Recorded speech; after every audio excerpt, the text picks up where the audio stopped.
दोस्तों, मध्य प्रदेश आईटीआई 2025-26 के लिए जो एडमिशन प्रक्रिया है वो चालू हो चुकी है। तो आप में से जो भी लोग आईटीआई में एडमिशन लेना चाहते हैं, आईटीआई करना चाहते हैं, तो इस वीडियो को ध्यान से देखिए, क्योंकि आज के इस वीडियो में मैं आपको आईटीआई एडमिशन से जुड़ी हुई सारी जानकारी बताने वाला हूं। सो फ्रेंड्स, सबसे पहले हमें इसकी ऑफिशियल वेबसाइट पर आ जाना है। लिंक आपको नीचे डिस्क्रिप्शन में मिल जाएगा। जैसे उस पर आप क्लिक करते हैं तो आपके सामने इस तरह से वेबसाइट ओपन हो जाएगी।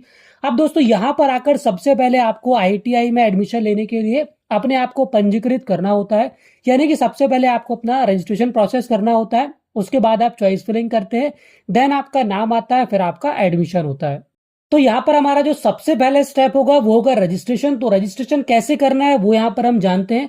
उसके अलावा दोस्तों, अगर आपका आईटीआई से रिलेटेड कोई भी यहाँ पर क्वेरी होती है, कुछ भी आप जानना चाहते हैं, तो नीचे आपको इंस्टाग्राम का लिंक दे दिया गया है। उस पर आप मुझे फॉलो करके डीएम कर सकते हैं। मैं आपको यहाँ पर कोशिश करूंगा उसका रिप्लाई दे सकूं, और अगर ज्यादा क्वेरीज होंगी तो मैं अलग से उस टॉपिक पर एक वीडियो बनाने की भी कोशिश करूंगा। सो फिलहाल यहाँ पर हम रजिस्ट्रेशन कैसे करना है ये देखते हैं। सो फ्रेंड्स, यहाँ पर वेबसाइट पर आने के बाद आप देखिए, आपको सबसे पहला ऑप्शन मिल जाता है न्यू कैंडिडेट रजिस्टर हेयर। तो यहाँ पर आप इस ऑप्शन पर क्लिक करेंगे। उसके बाद दोस्तों, आपको अपना रजिस्ट्रेशन करना होगा। यहाँ पर आप कंफर्म करेंगे। अब यहाँ पर देखिए, आपके सामने कुछ बेसिक इन्फॉर्मेशन आपसे पूछ रहा है। जैसे कि सबसे पहले यहाँ पर देखिए, कैंडिडेट नेम पूछ रहा है, candidate father's name, mother's name, date of birth, email ID और मोबाइल नंबर। ये सारा कुछ यहाँ पर आपको 10वीं की मार्कशीट के अनुसार भरना है। जो भी चीज यहाँ पर आप लेफ्ट हैंड साइड फिल करेंगे, जैसे कैंडिडेट का नाम आप एंटर करेंगे, तो ये ऑटोमेटिक यहाँ पर देखिए राइट हैंड साइड हिंदी में लिखकर आ जाएगा। अगर यहाँ पर कुछ भी आपको करेक्शन करना है हिंदी वाले नाम पर, तो यहाँ पर आपको देखिए करेक्शन का बटन दिया गया, एडिट का बटन दिया गया। इस पर क्लिक करके आप यहाँ पर हिंदी वाला नाम करेक्शन कर सकते हैं, क्योंकि कई बार यहाँ पर जो ट्रांसलेट होता है गूगल से, वो थोड़ा सा स्पेलिंग उसमें गलत होती है, तो आप उसको करेक्ट कर सकते हैं। नीचे यहाँ पर मैंने आपको बताया, आपको मोबाइल ईमेल आईडी डालना है, एक मोबाइल नंबर डालना है। जो मोबाइल नंबर आप डालेंगे चालू होना चाहिए। यहाँ पर आप सेंड ओटीपी पर क्लिक करेंगे, उस नंबर पर ओटीपी आएगा। ओटीपी एंटर करके यहाँ पर सबमिट बटन पर क्लिक करेंगे। अब देखिए, जैसे यहाँ पर आप ओटीपी डालकर सबमिट करते हैं, तो यहाँ पर आपका जो रजिस्ट्रेशन है वो कंप्लीट हो चुका है। यहाँ पर आपको एक रजिस्ट्रेशन नंबर और एक पासवर्ड दे दिया गया है। पासवर्ड आपका डीओबी रहता है। हालांकि ये जो आईडी पासवर्ड है आपको मैसेज में भी रिसीव हो जाता है। तो यहाँ पर आप कंफर्म बटन पर क्लिक करेंगे। उसके बाद जो है कुछ इस तरह से आपके सामने यहाँ पर देखिए आप लॉगिन हो जाएंगे। अब यहाँ पर आपको आगे की प्रोसेस करना है, कैसे करना है मैं बता देता हूँ। यहाँ पर देखिए आपकी बेसिक इन्फॉर्मेशन ऑटोमेटिक आ चुकी है, जो भी आपने रजिस्ट्रेशन किया था। नीचे आपको ऑप्शन दिया गया है कंप्लीट रजिस्ट्रेशन, इस पर आप क्लिक करेंगे। अब यहाँ पर देखिए आगे की जानकारी आपको डालना है। जैसे कि सबसे पहले पूछ रहा है कि आप मध्य प्रदेश के मूल निवासी हैं, अगर हैं तो यस करेंगे। अपना धर्म यहाँ पर आप सेलेक्ट करेंगे। उसके बाद आप यहाँ पर 8वीं के आधार पर एडमिशन लेना चाहते हैं या फिर 10वीं के आधार पर एडमिशन लेना चाहते हैं, उसका चयन करेंगे। जी हाँ दोस्तों, आप 8वीं के आधार पर भी आईटीआई में एडमिशन ले सकते हैं। उसकी डिटेल जानकारी के लिए आप मुझे इंस्टाग्राम पर डीएम कर सकते हैं। तो यहाँ पर हम 10th वाला ऑप्शन सेलेक्ट करते हैं। हाईएस्ट क्वालिफिकेशन पूछ रहा है, तो आप यहाँ पर 10th या फिर 12th या भी जो भी आपका हाईएस्ट क्वालिफिकेशन है वो आप डाल सकते हैं। मैं यहाँ पर 10th डाल रहा हूँ। देन यहाँ पर आपको अपनी समग्र आईडी डालना होगा। तो यहाँ पर अपनी समग्र आईडी आप डालेंगे, आधार कार्ड नंबर डालेंगे। उसके बाद डोमिसाइल स्टेट, मतलब आपका मूल निवासी जिला कौन सा है, वो यहाँ से चयन करेंगे। उसके बाद अपना जेंडर यहाँ पर आप सेलेक्ट करेंगे। अब यहाँ पर देखिए अदर मोबाइल नंबर पूछ रहा है, अगर आप डालना चाहते हैं तो डाल सकते हैं, अदरवाइज ये ऑप्शनल है। देन कैटेगरी आपको डालना है, आप अनरिजर्व्ड हैं, एसटी एससी जो भी यहाँ पर आप सेलेक्ट करेंगे। उसके बाद दोस्तों यहाँ पर अगर आप देखिए ओबीसी के हैं तो आपको उसकी जानकारी डालना पड़ेगा, सर्टिफिकेट की जानकारी आपको डालना पड़ेगा। अब यहाँ पर देखिए आपसे सर्टिफिकेट नंबर पूछ रहा है, तो आपका जो कास्ट सर्टिफिकेट है वो बना होगा, उसमें आपको कास्ट सर्टिफिकेट नंबर देखने को मिल जाएगा। आपको लेफ्ट हैंड साइड ऊपर आरएस नंबर मिलता है, वही नंबर यहाँ पर आपको एज इट इज जैसा आपका सर्टिफिकेट में दिया है वो आपको डाल देना है। देन यहाँ पर इशू डेट आपको राइट हैंड साइड मिल जाती है, तो वो डेट यहाँ पर आप डालेंगे। वेरीफाई सर्टिफिकेट वाले ऑप्शन पर आप क्लिक करेंगे। वेरीफाई पर क्लिक करने के बाद आपके सामने इस तरह का पॉपअप विंडो आएगा, कैटेगरी वेरीफाइड, इसको आप यहाँ से ओके कर देंगे। अब आगे की जानकारी आप फिल करेंगे। अब यहाँ पर देखिए आपसे पूछ रहा है इशूइंग अथॉरिटी, तो यहाँ पर आपका जो जाति प्रमाण पत्र है वो किसके द्वारा इशू किया गया है, तो ये भी आप अपने कास्ट सर्टिफिकेट में देख सकते हैं। नीचे आपको राइट हैंड साइड जो सिग्नेचर मिलेंगे वहां पर आपको अथॉरिटी देखने को मिल जाएगी। जनरली यहाँ पर ये जो है एसडीओ द्वारा सिग्नेचर किया जाता है, तो यहाँ पर आप एसडीओ लिख सकते हैं। देन यहाँ पर नीचे आपसे पूछ रहा है सर्टिफिकेट इशूइंग डिस्ट्रिक्ट, किस जिले में आपका जो प्रमाण पत्र वो जारी किया गया, वो यहाँ से आप सेलेक्ट कर लेंगे। उसके बाद अगर आपकी कोई सब कैटेगरी है, आप कोई किसी तरह से डिसेबल्ड है, एक्स सर्विसमैन है, एनसीसी वगैरह कुछ भी आपके पास स्पेशल कैटेगरी है, तो यहाँ पर उसको आप सेलेक्ट कर सकते हैं और नीचे उसकी जानकारी आप फिल कर सकते हैं। अगर कुछ भी यहाँ नहीं है तो यहाँ पर सिंपली आप एनए यानी नॉट एप्लीकेबल वाले ऑप्शन पर क्लिक रहने देंगे। अब यहाँ पर आपसे पूछ रहा है स्पेशल कैटेगरी, तो यहाँ पर अगर आप भोपाल गैस विक्टिम हैं या फिर डूब से प्रभावित परिवार हैं या फिर आपको वामपंथ उग्रवाद प्रभावित हैं या फिर इसमें से कुछ भी आप हैं तो आप सेलेक्ट करेंगे, अदरवाइज यहाँ पर आप एन ए नॉट एप्लीकेबल वाला ऑप्शन सेलेक्ट करेंगे।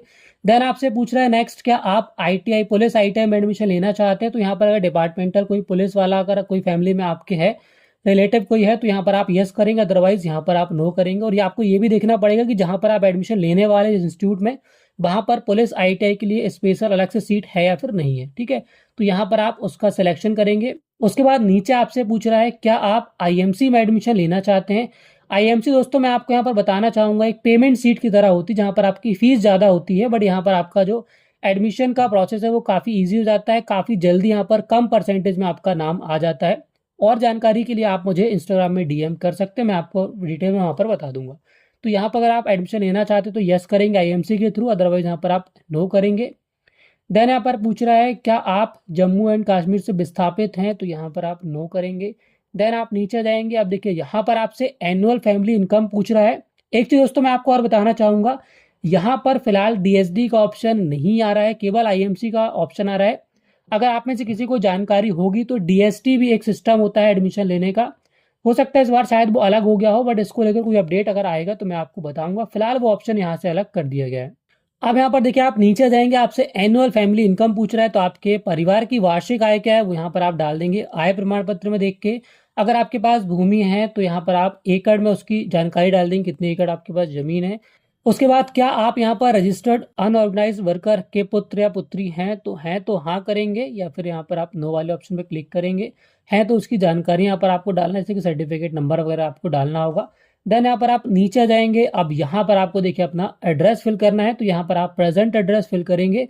एड्रेस लाइन 1 में आप आधा एड्रेस डाल देंगे, जैसे कि मकान नंबर, गली का नाम। सेकेंड एड्रेस में आप अपने कोई लैंडमार्क या फिर कॉलोनी का नाम डाल सकते हैं। थोड़ा और नीचे आएंगे तो यहाँ पर देखिए आपसे स्टेट, डिस्ट्रिक्ट, तहसील, ब्लॉक, ग्राम पंचायत, विधानसभा, तो ये सब आप डालेंगे।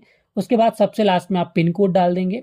और उसके बाद देखिए राइट हैंड साइड यहाँ पर परमानेंट एड्रेस पूछ रहा है आपसे, तो अगर आपका परमानेंट एड्रेस प्रेजेंट एड्रेस एक जैसा है तो यहाँ पर आप देखिए चेक बॉक्स पर टिक कर देंगे, तो ऑटोमेटिक इस साइड का जो एड्रेस है यहाँ पर राइट हैंड साइड कॉपी हो जाएगा। देन आप नीचे आ जाएंगे, अब यहाँ पर देखिए सबमिट टू सेव वाले बटन पर आप क्लिक करेंगे। सबमिट टू सेव पर यहाँ पर आप यस करेंगे। उसके बाद आप देख सकते हैं आपका जो एप्लीकेशन फॉर्म है वो यहाँ पर सेव हो चुका है, आपकी जो जानकारी आपने डाली है वो सेव हो चुकी है। अब यहाँ पर आपको आगे की जानकारी फिल करना है, यहाँ पर आप देख सकते हैं नीचे ऑप्शन आ रहा है आपके सामने एजुकेशनल क्वालिफिकेशन, इस पर आप क्लिक करेंगे। अब यहाँ पर आपको अपना एजुकेशन क्वालिफिकेशन डालना है, तो जैसे कि यहाँ पर हमने 10वीं के आधार पर एडमिशन लिया है तो यहाँ पर हम 10वीं की जानकारी फिल करेंगे। अगर आप 8वीं के आधार पर एडमिशन लेने वाले हैं तो यहाँ पर आप 8वीं की जानकारी फिल करेंगे। और अगर आपने दोनों ऑप्शन सेलेक्ट किया है 8वीं और 10वीं के आधार पर, तो यहाँ पर आप दोनों की जानकारी फिल करेंगे। तो यहाँ पर आप सबसे पहले रोल नंबर डालेंगे, उसके बाद यहाँ पर पासिंग ईयर डालेंगे, किस ईयर में आपने कंप्लीट किया है। उसके बाद यहाँ पर परसेंटेज सिस्टम था, ग्रेड सिस्टम था। अगर परसेंटेज सिस्टम था तो यहाँ पर कितने मार्क्स आपको मिले हैं, कितने में से मिले हैं मैक्सिमम मार्क्स, और यहाँ पर ऑब्टेन मार्क्स आपको डाल देना है। इसी तरह से यहाँ पर आप दोनों फिल कर लेंगे। अगर आपने ग्रेजुएशन डाल रखा है तो यहाँ पर आप उसकी जानकारी भी इस तरह से फिल कर सकते हैं। देन यहाँ पर आपको सेव बटन पर क्लिक करना है। इस तरह से यहाँ पर देखिए आपकी जो एजुकेशन क्वालिफिकेशन है वो यहाँ पर सेव हो जाएगा। अब यहाँ पर देखिए ऑप्शन आपके सामने आएगा इमेज अपलोड, इस पर आप क्लिक करेंगे। अब यहाँ पर आपको अपना एक पासपोर्ट साइज फोटो और अपना सिग्नेचर अपलोड करना है। यहाँ पर देखिए आपको सैंपल इमेज और सैंपल सिग्नेचर यहाँ पर दिया गया है। साइज यहाँ पर मैं आपको बता देता हूँ, 15 KB से 100 KB के बीच में आपको अपना फोटो रखना है। देन यहाँ पर नीचे आपका जो सिग्नेचर है वो यहाँ पर आपको 50 KB के अंदर अपना जो सिग्नेचर है वो स्कैन करके रख लेना। आप मोबाइल से फोटो भी क्लिक करके काफी आसानी से यहाँ पर अपलोड कर सकते हैं। फोटो का ध्यान रखिएगा कि फोटो का बैकग्राउंड कोशिश कीजिए व्हाइट हो, तभी यहाँ पर इसको अपलोड करें, अदरवाइज कोई प्रॉब्लम होती नहीं है, बट कोशिश कीजिए व्हाइट हो सके तो यहाँ पर आप व्हाइट बैकग्राउंड वाला फोटो अपलोड कर दीजिए। So as you can see यहाँ पर हमने अपना फोटो और सिग्नेचर सेलेक्ट कर लिया। अब यहाँ पर हम अपलोड इमेजेस वाले ऑप्शन पर क्लिक करेंगे। उसके बाद दोस्तों यहाँ पर हमारा जो फोटो इमेज अपलोड वाला ऑप्शन था वो भी देखिए कंप्लीट हो चुका है। अब यहाँ पर देखिए लेफ्ट हैंड साइड ट्रैक कर सकते हैं एप्लीकेशन को। रजिस्ट्रेशन हो गया, एजुकेशन क्वालिफिकेशन हो गया, इमेज अपलोड हो गया। अब यहाँ पर फी रजिस्ट्रेशन आपसे पे करने के लिए बोल रहा है, रजिस्ट्रेशन फी। तो यहाँ पर आपको पेमेंट करना होगा जो आप रजिस्ट्रेशन कर रहे हैं उसका। तो यहाँ पर आप देखिए सबसे पहले चेकबॉक्स पर टिक करेंगे, नीचे आपको ऑप्शन दिया है प्रोसीड विद पेमेंट, इस पर आप क्लिक करेंगे, यस करेंगे। उसके बाद आपके सामने पेमेंट का विंडो ओपन होकर हो जाए उसके बाद आपके सामने पेमेंट ऑप्शन आ जाएगा। अब यहाँ पर आपको इसका पेमेंट करना होगा। यहाँ पर आप देख सकते हैं 15 रुपये इसका पेमेंट शो कर रहा है, बट यहाँ पर आपका 2 रुपये एक्स्ट्रा चार्ज कटता है। जैसे कि अगर आप यूपीआई से करते, किसी भी मीडियम से आप करते, तो यहाँ पर आपका 2 रुपये चार्ज कटता है। सबसे सिंपल, यहाँ पर आप यूपीआई से पेमेंट कर सकते हैं। यूपीआई वाला ऑप्शन सेलेक्ट करेंगे, चेकबॉक्स पर नीचे टिक करके पेमेंट नाउ वाले ऑप्शन पर क्लिक करेंगे, उसके बाद यस करेंगे। अब यहाँ पर अपना यूपीआई आईडी आप डाल सकते हैं, या फिर आप चाहें तो यहाँ पर क्यूआर स्कैन कर सकते हैं। शो क्यूआर पर क्लिक करेंगे तो क्यूआर ओपन हो जाएगा। इसको आप सिंपली अपने फोन पे या फिर गूगल पे या फिर किसी भी पेमेंट ऐप से स्कैन करके इसका जो पेमेंट है वो आप कंप्लीट कर सकते हैं। पेमेंट कंप्लीट करने के बाद आपके सामने इस तरह से पेमेंट रिसीट आ जाएगी। अब यहाँ पर आप इसको सेव करके रख सकते हैं। उसके अलावा अगर अपने एप्लीकेशन फॉर्म को आप प्रिंट करना चाहते हैं तो यहाँ पर देखिए लेफ्ट हैंड साइड आपको प्रिंट एप्लीकेशन फॉर्म का ऑप्शन दिया गया है। इस पर क्लिक करके अपने एप्लीकेशन का प्रिंट आउट भी आप निकाल सकते हैं। सो फ्रेंड्स, ये तो था हमारा रजिस्ट्रेशन प्रोसेस। यहाँ पर हमने आईटीआई एडमिशन लेने के लिए जो रजिस्ट्रेशन प्रोसेस था वो कंप्लीट कर लिया है। अब सेकंड पार्ट में यहाँ पर हमें इसकी चॉइस फिलिंग करना होगा। बट दोस्तों, यहाँ पर अभी डीएसडी पोर्टल के माध्यम से इसकी जो चॉइस फिलिंग का प्रोसेस है उसको अभी स्टार्ट नहीं किया गया है, क्योंकि अभी 10th-12th का रिजल्ट रिसेंटली आया है। तो इसलिए दोस्तों यहाँ पर अभी चॉइस फिलिंग की प्रक्रिया स्टार्ट नहीं हुई है, बट यहाँ पर 10 तारीख से चॉइस फिलिंग भी स्टार्ट हो जाएगी। तो जैसे यहाँ पर चॉइस फिलिंग स्टार्ट हो जाती है तो वो आपको कैसे करना है, कैसे आपको ट्रेड चॉइस करना है, वो सब कुछ मैं आपको अगले वीडियो में बताऊंगा। उसके लिए आप दोस्तों चैनल को अभी सब्सक्राइब कर लीजिए और हाँ, बेल आइकन को प्रेस कर लीजिए, जिससे जैसे वो वीडियो आता है तो आपको सबसे पहले उसका नोटिफिकेशन मिल सके। तो फिलहाल दोस्तों, आज के इस वीडियो में इतना ही। उम्मीद है कि आपको रजिस्ट्रेशन प्रोसेस समझ में आ गया होगा। फिर भी अगर कोई डाउट है तो मैंने आपको बताया, मुझे इंस्टाग्राम में फॉलो करके डीएम कर सकते हैं जो भी आपकी क्वेरी है।